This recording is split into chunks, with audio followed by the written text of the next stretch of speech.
Hi, എല്ലാവർക്കും നമസ്കാരം.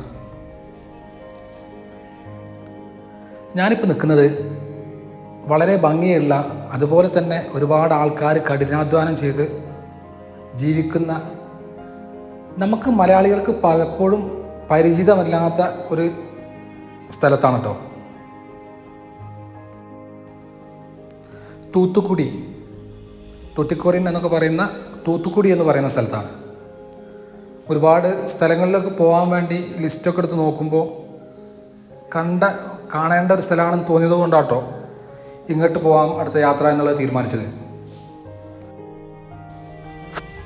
ഒരു ദിവസം വൈകുന്നേരം പാലരുവി എക്സ്പ്രസ്സിൽ എറണാകുളത്തു നിന്ന് കയറി പിറ്റേന്ന് നേരം വെളുക്കുമ്പോഴേക്കും അത് തൂത്തുക്കുടി റെയിൽവേ സ്റ്റേഷനിലെത്തി. അവിടെ നിന്ന് ഇറങ്ങി നേരെ ബസ് സ്റ്റാൻഡിലേക്ക് വന്നു. ബസ് സ്റ്റാൻഡിൽ നിന്ന് ആദ്യമേ തന്നെ ഈ ഉപ്പുണ്ടാക്കുന്ന, അല്ലെങ്കിൽ ഈ ഉപ്പ് പാടങ്ങൾ ഒരുപാടുള്ള ഒരു സ്ഥലത്തേക്ക് പോകാനുള്ള കരുതി ഞാനൊരു ബസ്സിൽ കയറി. 12 രൂപയായിരുന്നു കേട്ടോ ബസ്സിൻ്റെ ചാർജ്. അങ്ങനെ ബസ് കുറച്ച് മുന്നോട്ട് പോയപ്പോൾ തന്നെ നല്ല ഇടത് ഭാഗത്ത് ഒരുപാട് ദൂരെയായിട്ട് വലിയ ചിമ്മിനികൾ കാണുന്നുണ്ടായിരുന്നു. അങ്ങനെ ഞാനെൻ്റെ ഡീറ്റെയിൽസ് നോക്കിയപ്പോൾ തമിഴ്നാട് ഇലക്ട്രിസിറ്റി ബോർഡിൻ്റെ പവർ ഹൗസസിൻ്റെ ചിമ്മിനികളാണ് നമ്മൾ ദൂരെ നിന്ന് കാണുന്നത്. അതിൻ്റെ പവർ പ്ലാന്റിൻ്റെ അടുത്തുകൂടെയാണ് നമ്മൾ ഈ ബസ്സിൽ പോകുന്നത്. വലിയ ഒരു പവർ പ്ലാന്റ് ആണ് കേട്ടോ ഈ തമിഴ്നാട് ഇലക്ട്രിസിറ്റി ബോർഡിൻ്റെ power plant. 1957 Tamil Nadu electricity board സ്ഥാപിതമാകുന്നത്.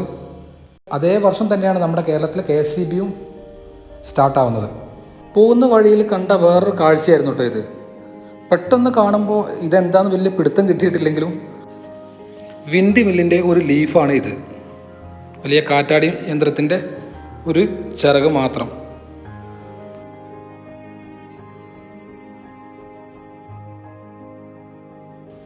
$210 മെഗാവാട്ടിൻ്റെ 5 thermal പ്ലാന്റുകളാണ് കേട്ടോ ഇവിടെ തമിഴ്നാടിൻ്റെ ഇലക്ട്രിസിറ്റി ബോർഡിന് വേണ്ടിയിട്ട് പവർ ഉണ്ടാക്കുന്നത്.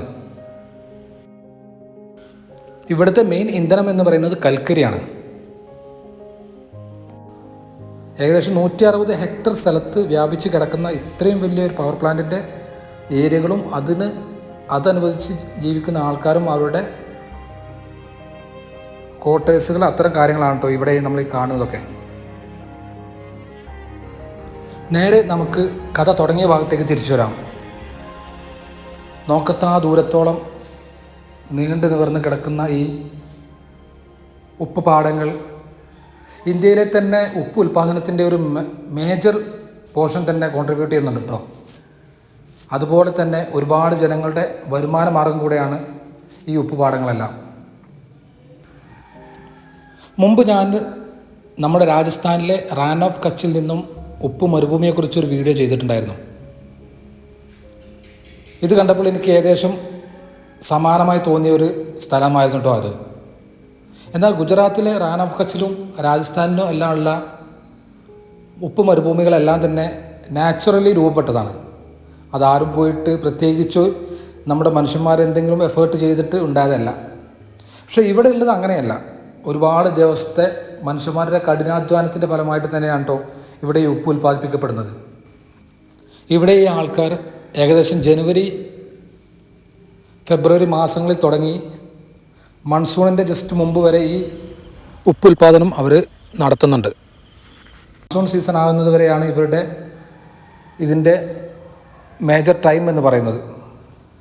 ഇവർ ആദ്യമേ തന്നെ ഉപ്പ് ഉണ്ടാക്കുന്ന വയലുകളിലേക്ക് വൃത്തിയാക്കിയതിന് ശേഷം ബോർവെല്ലിൽ നിന്നും പമ്പുകൾ ഉപയോഗിച്ച് വെള്ളം അടിച്ച് നിറക്കുന്നു.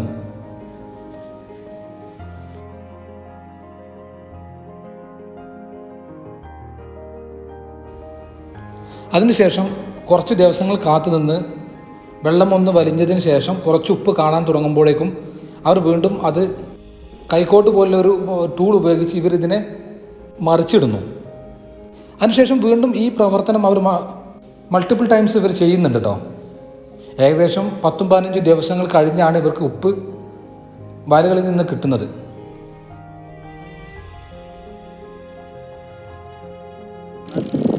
டெய்லி இந்த மாதிரி வேலை பண்ணிட்டே இருக்கணுமா இதில்? ஆமாம். ஓ, தண்ணி சும்மா போட்டு வெயிட் பண்ணிட்டேன்னு ஆகாதா?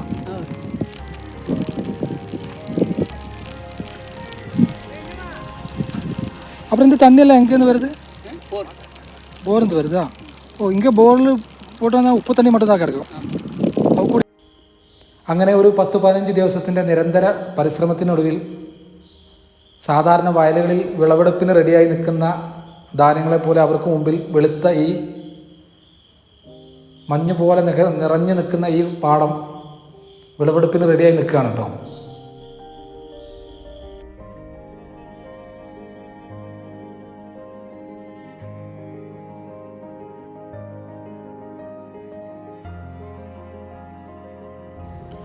അതിനുശേഷം അവർ അത് ഉപ്പ് വാരി കരയിലേക്ക് വെച്ച് അവിടെ നിന്നും മുട്ട പോലെയുള്ള പാത്രങ്ങളിലെല്ലാം നിറച്ച് അവർ ഒരു കോമൺ ആയ ഒരു സ്ഥലത്ത് കൊണ്ടുപോയി നിറക്കുന്നു. എനിക്ക് മനസ്സിലായത് ഇവിടെ കൂടുതലും ഉപ്പ് ഉൽപ്പാദിപ്പിക്കുന്നത് ചെറുകിട കമ്പനികൾ പോലെയുള്ള ആൾക്കാരാണ്.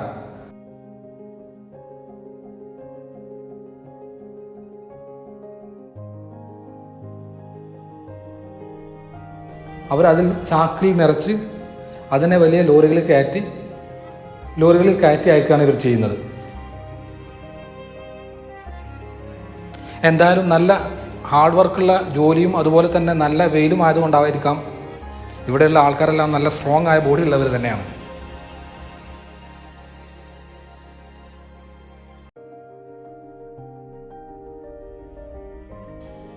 ആ വയലുകളിലെല്ലാം ജോലിയെടുക്കുന്നവർ ദൂരസ്ഥലത്തു നിന്ന് വരുന്നതായതുകൊണ്ടാവാം അവിടെ തന്നെ ആരുടെയും താമസങ്ങളോ വീടുകളോ വളരെ തന്നെ കുറവായിരുന്നു.